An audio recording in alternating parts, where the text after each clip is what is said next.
रोशनी देखती है। जब वे अंदर जाते हैं तो उन्हें वहाँ एक डरावना सा लैब मिलता है। खून से सने औजारों के बीच एक कंटेनर रखा था जिस पर वही निशान बना हुआ था जो ट्रेन में था।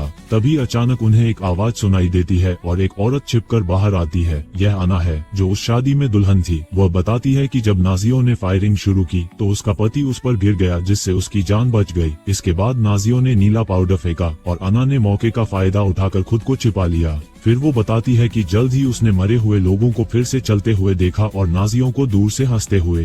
कभी कभी वे कुछ ज़ॉम्बीज़ को पकड़ते और उन्हें चर्च में ले जाते जहां उन्होंने उन पर प्रयोग करने के लिए एक लैब बनाई थी। तभी अचानक एक विस्फोट हुआ और नीला पाउडर चारों तरफ फैल गया। इसके बाद नाजी लोग भी ज़ॉम्बी बन गए। कुछ बचे लोग भागने की कोशिश कर रहे थे लेकिन वे बच नहीं सके। जब पूरा ग्रुप ये कहानी सुन रहा था तभी कमिश्नर सभी प्रयोगों से जुड़े कागजात ढूंढकर चुपचाप चुरा लेता है। तभी उन्हें गाड़ी की आवाज सुनाई देती है लेकिन जब वे निकलने की कोशिश करते हैं तो कमिश्नर बंदूक निकालकर दरवाजे को ब्लॉक कर देता है। कमिश्नर बताता है कि उसने नीले पाउडर का फॉर्मूला चुरा लिया है और उसे युद्ध को जीतने के लिए इस्तेमाल करना चाहता है, लेकिन वह किसी भी दुश्मन टीम के सदस्य को साथ ले जाने के लिए तैयार नहीं है। लेकिन इस पर उसकी अपनी टीम भी उसका साथ देने से इनकार कर देती है। तभी डिक्रूज बिल्डिंग में दाखिल होता है तो कमिश्नर उसे बंधक बना लेता है और ढाल की तरह इस्तेमाल करते हुए धीरे धीरे चर्च से बाहर निकलता है। फिर वो डिक्रूज को टीम के पास वापस फेंक देता है।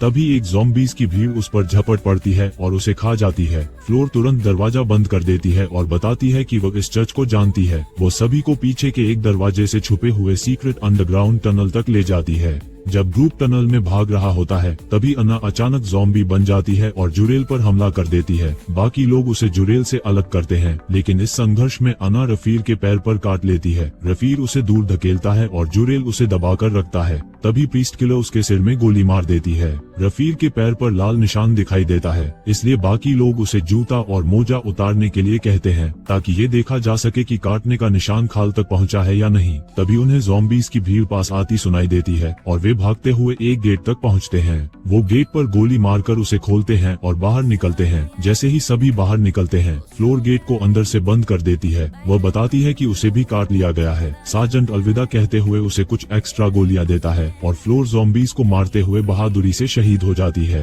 इस बीच डिक्रूज वापस ट्रक लेने जाता है और जॉन सुझाव देता है कि उन्हें नाजी चौकी पर जाना होगा जहां उसने ट्रेन देखी थी जिसके कंटेनरों पर वही निशान था जो चर्च में था। जॉन का मानना है कि वहां उनके पास इस संक्रमण का एंटीडोट हो सकता है। जब बाकी लोग दुश्मन के इलाके में जाने से मना करते हैं तो जॉन उन्हें एक इमोशनल स्पीच देता है और कहता है कि यह संक्रमण आम नागरिकों को भी खत्म कर देगा।